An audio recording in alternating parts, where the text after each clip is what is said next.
दोस्तों, Indian army का जवान अपने दोस्त की शादी में आया हुआ था और सारे लोग उस शादी को एंजॉय कर रहे थे। दोस्तों, सभी खाना खा रहे थे। चूंकि उसकी जो शादी थी वो एक होटल में थी। उसके दोस्त ने होटल बुक कर रखा था और उसी में अपनी शादी की सभी को पार्टी दे रहा था और वहीं पे उसकी शादी होनी थी। दोस्तों, चूंकि होटल थी तो सुविधाएं बहुत अच्छी थी। सभी उस सुविधा का भरपूर आनंद ले रहे थे। दोस्तों, सभी खाना खाते हैं। उसका दोस्त भी खाना खाता है और खाना खाने के बाद जो जूठी प्लेट थी उसे रखने के लिए जैसे ही वो आगे बढ़ता है और देखता है तो वहां पे ढेर सारी औरतें उस जूठी प्लेट को साफ कर रही थी और वो साफ करने का काम कर रही थी। दोस्तों, उन्हीं लड़कियों और उन्हीं औरतों में देखता है तो एक 22 साल की नौजवान विधवा लड़की दिखाई देती है।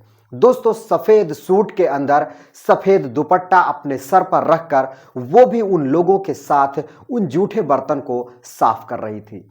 दोस्तों, जैसे ही वो आर्मी जवान उस 22 साल की विधवा लड़की को देखता है तो उसके पैरों तले जमीन खिसक जाती है, उसके होश उड़ जाते हैं। क्योंकि वो लड़की कोई और नहीं थी, वो लड़की उसी की पहले जिससे वो प्यार करता था उसकी प्रेमिका थी और उसे देख करके इसका तो मानो दुनिया ही वीरान हो जाती है। दोस्तों, ये कहानी बहुत ही इंटरेस्टिंग है। इस कहानी को शुरू से लेकर के अंत तक जरूर देखिएगा। आपको बहुत कुछ सीखने को मिलेगा और इस कहानी के माध्यम से आपको एक संदेश भी मिलेगा कि लोगों के साथ ऐसा ही करना चाहिए जो मजबूर होते हैं। दोस्तों, इस कहानी को शुरू करूं उससे पहले आप लोगों से एक छोटा सा रिक्वेस्ट है। इस वीडियो को लाइक कर दीजिएगा, चैनल को सब्सक्राइब कर लीजिएगा, जिससे मेरी और भी ढेर सारी कहानियां आपको मिलती रहे और आप हमारे हर वीडियो का आनंद लेते रहो। दोस्तों, ये कहानी शुरू होती है आज से 14 साल पहले। दोस्तों, ये कहानी शुरू होती है एक छोटे से गांव से। दोस्तों, एक छोटे से गांव में एक पूनम नाम की लड़की होती है जिसकी शादी के लिए उसके माता पिता लड़के की तलाश कर रहे थे। दोस्तों, उसकी शादी के लिए उसके माता पिता लड़के की तलाश कर रहे थे और पूनम अपनी इंटर की एजुकेशन पूरी कर रही थी। दोस्तों, वो इंटर में पढ़ रही थी और जिस स्कूल में वो पढ़ रही थी, जिस कॉलेज में वो पढ़ रही थी, वहीं पर एक लड़का था जिसका नाम अवनीश होता है। अवनीश उस लड़की से बहुत ही ज्यादा प्यार करता था। उसके चेहरे को, उसके भोलेपन को और उसके मासूमियत को देख करके वो हमेशा से चाह रहा था कि अगर शादी करूंगा तो इसी लड़की से करूंगा, क्योंकि वो मन ही मन उस लड़की से बहुत ही ज्यादा प्यार करने लगता है। लेकिन वो एक तरफा प्यार था। उसने कभी उस लड़की पूनम को अपने प्यार का इजहार नहीं किया था। अवनीश हमेशा से एक तरफा ही प्यार किया था। हालांकि अवनीश की इस चाहत को पूनम भी समझ पा रही थी। पूनम के दिल में भी कहीं ना कहीं अविनाश के लिए प्यार था, लेकिन वो प्यार ना तो पूनम इजहार कर पाई और ना तो अवनीश कभी उसे प्रपोज कर पाया। दोस्तों, दोनों के दिलों में एक दूसरे के लिए प्रेम था। यूं ही वो बातें किया करते थे, लेकिन कभी प्यार मोहब्बत की बातें उनके बीच में नहीं हो पाती थी।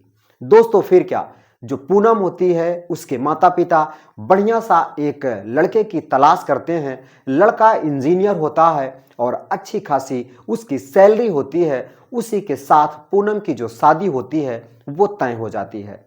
दोस्तों, पूनम की शादी तय हो जाती है। हालांकि पूनम मना भी नहीं कर पाती, क्योंकि वो क्या कह के मना करती, क्योंकि उसने तो अवनीश से कभी अपने प्यार का इजहार तो किया ही नहीं था। अगर वो मना भी कर देती, अगर अवनीश के पास जाती, तो अगर अवनीश भी मना कर देता तो वो अपने आप को कभी माफ नहीं कर पाती। दोस्तों, वो अपने माता पिता के हाँ में अपने हाँ को मिला देती है और उस शादी के लिए राजी हो जाती है।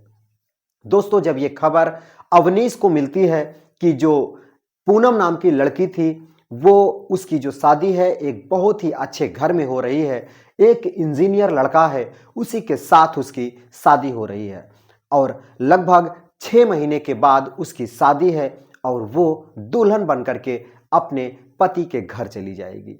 दोस्तों जो अवनीश था वो बहुत ही पछताने लगता है कि काश मैंने अपने प्यार का इजहार कर दिया होता तो आज जो पूनम है वो मेरी होती और आज पूनम के साथ मैं शादी की बात कर लेता। लेकिन अब तो बहुत देर हो चुकी है, तो उस बात में बात अड़ाना ठीक नहीं है। अगर उसकी शादी कहीं हो रही है तो वो खुशहाल रहे, यही मेरी उम्मीद है।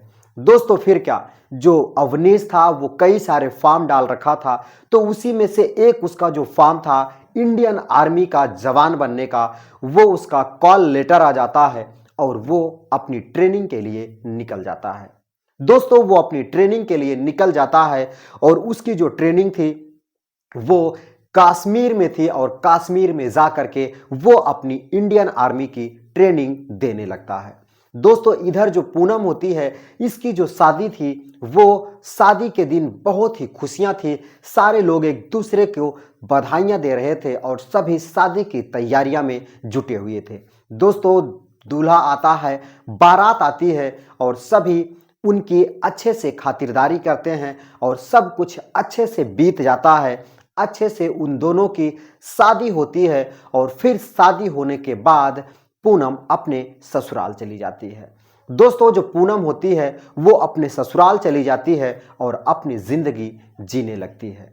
लेकिन जो ये लड़का था इंडियन आर्मी का अवनीश, जब अपनी ट्रेनिंग पूरी करके घर आता है और घर आने के बाद अपने दोस्त की शादी में जाता है, तो अपने दोस्त की जब शादी में जाता है और वहीं पर पूनम को जब ये विधवा के रूप में देखता है और सफेद सूट और सफेद दुपट्टे से अपने सर को ढक करके वो जूठे बर्तनों को उस होटल के अंदर साफ कर रही थी, जब ये नज़ारा देखता है तो इसके पैरों तले जमीन खिसक जाती है, इसके होश उड़ जाते हैं।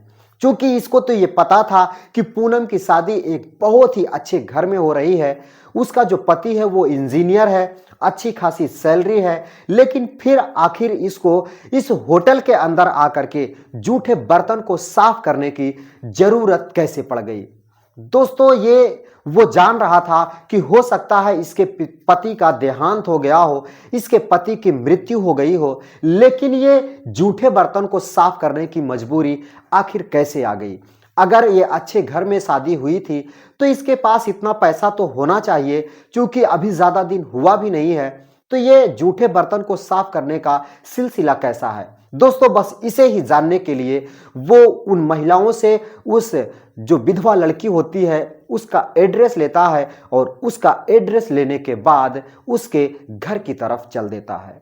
क्योंकि पहाड़ियों का जो एरिया था हिमाचल, वहीं पे उसका घर था, उस पे ऊंचे और नीचे ढेर सारे पहाड़ होते हैं और उन्हीं पे सांकरे रास्ते से लोग अपने घर अपनी मंजिल की तरफ जाते हैं। दोस्तों अवनीश भी उसके पीछे पीछे चल देता है और उसके घर के ठीक सामने ही खड़ा हो जाता है और देखने की कोशिश करता है कि वो जो पूनम है उसकी एक झलक मिल जाए, लेकिन पूनम कहीं दिखाई नहीं देती है और लगभग घंटों वो बिता देता है। और तभी जो पूनम होती है वो घर से बाहर आती है, उसके सर पर एक तसला होता है और उसमें ढेर सारे जानवरों का गोबर होता है और वो उन गोबरों को ला करके उपले बनाने का काम करने वाली थी। दोस्तों जैसे ही वो अपने गोबर को अपने घर के सामने बगीचे में ला करके पटक देती है और सोच रही थी कि इनका उपला बना करके वो घर जाएगी, लेकिन तभी सामने जो सड़क होती है वहीं पर एक बेंच होती है, उसी पर जो अवनीश होता है वो बैठ करके पूनम को निहार रहा होता है। और पूनम जैसे ही अवनीश को देखती है तो मानो इसके होश उड़ जाते हैं, इसकी खुशियों में मानो चार चांद लग जाते हैं। जो उदास चेहरा होता है वो कहीं ना कहीं मन के अंदर थोड़ी सी खुश हो जाती है। लेकिन अगले ही पल पूनम जब अपनी सास ससुर की हालत को समझती है, अपने घर की हालात को सोचती है, तो तुरंत उदास हो जाती है और अपने तसले को लेकर के उपले ना बनाने का काम सोच करके वापस घर जाने लगती है। दोस्तों जैसे ही वो घर जाने वाली होती है तभी अवनीश दौड़ करके उसके सामने आ जाता है, उसका आगा काट देता है और कहता है कि रुको पूनम, मैं तुमसे कुछ बात करना चाहता हूं। लेकिन जो पूनम होती है वो कहती है अवनीश, भला इसी में होगा कि तुम मुझे जिस हाल में हूं छोड़ करके चले जाओ, मुझसे बात करने की कोशिश मत करो। लेकिन जो अवनीश होता है वो उसका हाथ पकड़ लेता है और कहता है कि पूनम, ये क्या हालत बना ली हो, तुम तो एक सुहागन के रूप में शादी करके ससुराल आई थी, फिर ये विधवा का रूप तुम कब से ले ली हो और कब से तुम्हें इस हालत में किसने कर दिया। दोस्तों, जो पूनम होती है वो उसको एक झापड़ जड़ देती है और कहती है कि तुम्हारी हिम्मत कैसे हुई मेरे हाथ को पकड़ने की, और ये सब कुछ तुम मुझसे क्यों पूछते हो, मेरे घर वालों से भी तो पूछ सकते हो। दोस्तों, पूनम उसका हाथ छुड़ाती है और वापस अपने घर जाने वाली होती है। तभी जो लड़का अवनीश था वो उसके आगे आ जाता है और कहता है कि पूनम, मैं तुमसे बहुत ही ज़्यादा प्यार करता हूँ। मैं तुमसे कॉलेज में भी प्यार करता था और आज भी तुमसे प्यार करता हूँ, लेकिन उस टाइम जब मैं कॉलेज में पढ़ रहा था तो अपने प्यार का इजहार नहीं कर पाया, मैंने तुमको कभी प्रपोज नहीं कर पाया। लेकिन आज अगर ये मौका मिला है तो मैं तुमसे शादी करके जिंदगी बिताना चाहता हूं, और तुम विधवा के रूप में समझो कितने दिन इस हालत में अपनी जिंदगी बिताओगी, एक ना एक दिन तो तुम्हें शादी करनी ही होगी, तुम्हें भी किसी सहारे की जरूरत है, मैं बखूबी समझता हूं, तो क्यों ना मैं ही तुमसे शादी कर लूं, मेरा प्यार भी मिल जाएगा और तुम्हें सहारा भी मिल जाएगा। लेकिन जो पूनम होती है वो रोने लगती है, उसके आंखों से आंसू गिर जाते हैं और कहती है कि मैं भी कभी तुमसे प्यार करती थी, लेकिन अब वो प्यार तुम्हारे लिए मेरे दिल में नहीं होना चाहिए और न ही तुम्हारे लिए मेरे दिल में कोई जगह है।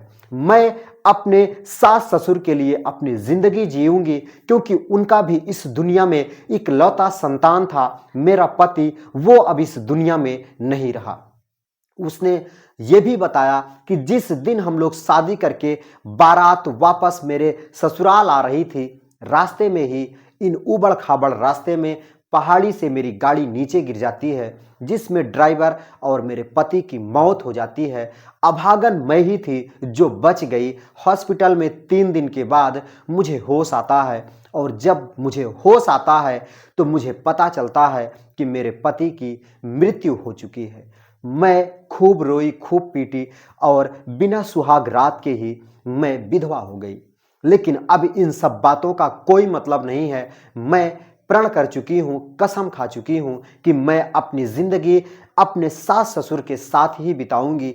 इनके बगैर मेरी जिंदगी कुछ भी नहीं है, मैं एक मिट्टी के समान हूँ। दोस्तों, जब इतना अवनीश सुनता है तो वो भी रोने लगता है, उसके भी आंखों में आंसू आ जाते हैं। उसकी इस हालत को सुन करके वो भी बहुत ही ज़्यादा मायूस हो जाता है और कहता है कि पूनम, तुमसे वादा रहा, मैं तुमसे शादी करना चाहता हूँ, मैं तुम्हारे साथ पूरी जिंदगी बिताना चाहता हूँ, और तुम मेरे घर मत चलना, क्योंकि मेरा कोई घर नहीं है, मैं भी अनाथ हूँ, मेरे माता पिता तो पहले ही गुजर चुके हैं। जो कुछ थोड़ी बहुत ज़मीन है मैं उसको बेच दूंगा और तुम्हारे पास तुम्हारे साथ रहने के लिए तैयार हूँ।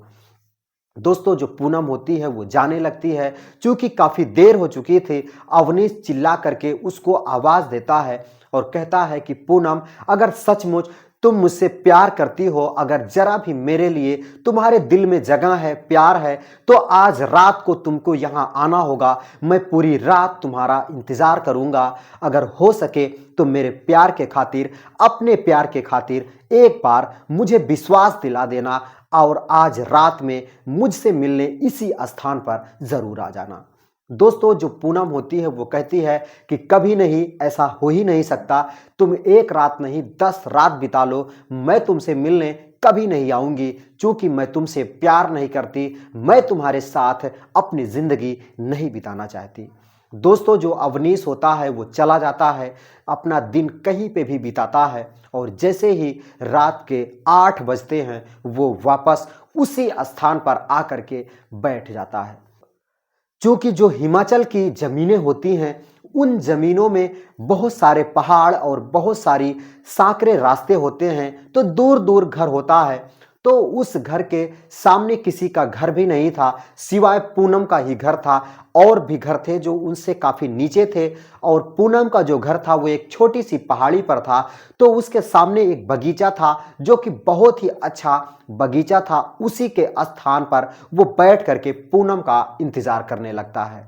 दोस्तों, पूनम अपने सास ससुर को खाना खिलाती है, उनको खाना देती है और खुद भी खाना खाने के लिए अपने रूम पर जाती है।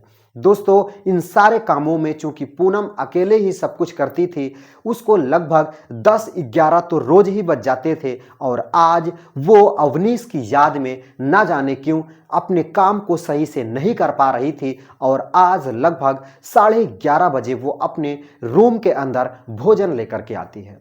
दोस्तों, जैसे ही वो खाना खाने वाली होती है, तभी उसे अवनीश की याद आ जाती है, और वो ये सोचने लगती है कि कहीं अवनीश आकर के मेरा इंतजार तो नहीं कर रहा है। फिर अगले ही पल सोचती है कि करे उससे मुझे क्या, मैं तो उसको भुला चुकी हूं। लेकिन जैसे ही वो पहला निवाला खाने वाली होती है, तभी उसको अचानक अवनीश की फिर से याद आ जाती है, और वो टॉर्च लेकर के अवनीश से मिलने, अवनीश को देखने उसी बगीचे की तरफ चल देती है। दोस्तों, जैसे ही बगीचे के पास पहुंचती है तो देखती है कि अवनीश वहीं पर खड़े होकर के उसी का राह देख रहा होता है। दोस्तों, जैसे ही वो अवनीश को देखती है तो वो टॉर्च बंद कर लेती है और कहती है कि तुम बिल्कुल पागल हो क्या? तुम भला इतनी रात को इस बगीचे के अंदर मेरा इंतजार क्यों कर रहे हो, जबकि मैंने पहले ही कह चुकी थी कि मैं तुमसे मिलने नहीं आऊंगी। दोस्तों, अवनीश खुश हो जाता है और खुशी के उसके आंखों से आंसू गिरने लगते हैं, और आकर के उस पूनम को गले से लगा लेता है और कहता है कि मुझे विश्वास था पूनम, तुम जरूर आओगी, क्योंकि तुम भी मुझसे प्यार करती हो और मैं भी तुमसे प्यार करता हूँ। रही बात तुम्हारी और हमारी शादी की, तो मैं तुम्हारे सास ससुर से बात करूंगा और हम तुमसे शादी करना चाहता हूँ, और तुम्हारे ही सास ससुर के घर पर अपनी जिंदगी बिताऊंगा। जो भी कमाऊंगा तुम तीनों परिवार और हम 4 परिवार मिल करके पूरी जिंदगी में खर्च करेंगे और अपना जिंदगी बिताएंगे। दोस्तों, फिर क्या, अवनीश और पूनम दोनों एक दूसरे से ढेर सारी बातें करते हैं, और पूनम अपने घर आती है, और सुबह अवनीश पूनम के सास ससुर के पास जाता है और पूनम की बात उनसे करने लगता है कि पिताजी, आप ही बताइए, ये लड़की आपकी बहू है, लेकिन इसको भी तो किसी के सहारे की जरूरत है। आप लोग कब तक इस दुनिया में रहोगे? आपके ना रहने के बाद भला इसके साथ क्या होगा, ये कभी आपने सोचा है? दोस्तों, जो उसके ससुर थे, उन्होंने उस लड़के अवनीश से कहते हैं कि हाँ बेटा, मैंने तो कई बार पूनम से बोला कि बेटा शादी कर लो, नहीं तो मेरे ना रहने के बाद तुम्हारी जिंदगी भला कैसे बीतेगी। अभी तो हम लोग हैं, ठीक है, सब कुछ सही चल रहा है, लेकिन हम लोग कितने दिन जिएंगे? 4 साल, 10 साल, इससे ज्यादा तो नहीं जी पाएंगे। इसके बाद इस लड़की के साथ क्या होगा जो आज मेरी बहू बेटी दोनों है? मैं तो सोच सोच करके अपनी जिंदगी खपा रहा हूं। दोस्तों, जो अवनीश था वो कहता है कि आप ही बताइए, क्या मैं इस लड़की का हाथ, आपकी बहू का हाथ, आपकी बेटी का हाथ थामने लायक हूं? मैं इंडियन आर्मी में ड्यूटी करता हूं, और मेरी जो वेतन है वो लगभग 55 से 60 हजार रुपए है, और मैं आपकी बहू का हाथ थामना चाहता हूं, इससे शादी करना चाहता हूं। रही बात आपके बहू की, आपकी सेवा करने की, तो मैं भी अनाथ हूं। आप मुझे मम्मी पापा के तौर पर मिल गए हो, और बस आपकी जो बहू है वो मुझे अपना पति स्वीकार कर ले, इतना ही काफी है। दोस्तों, फिर क्या, उसकी सास, उसके ससुर, उधर पूनम, सब रोने लगते हैं। सभी के आंखों से खुशी के आंसू बहने लगते हैं, क्योंकि उसकी जो सास थी उसने अपने बेटे को खो दिया था, उसके ससुर भी अपने जवान बेटे को खो दिए थे। उनको भी हमेशा से चिंता थी कि आखिर उनके मरने के बाद उनको आग कौन देगा।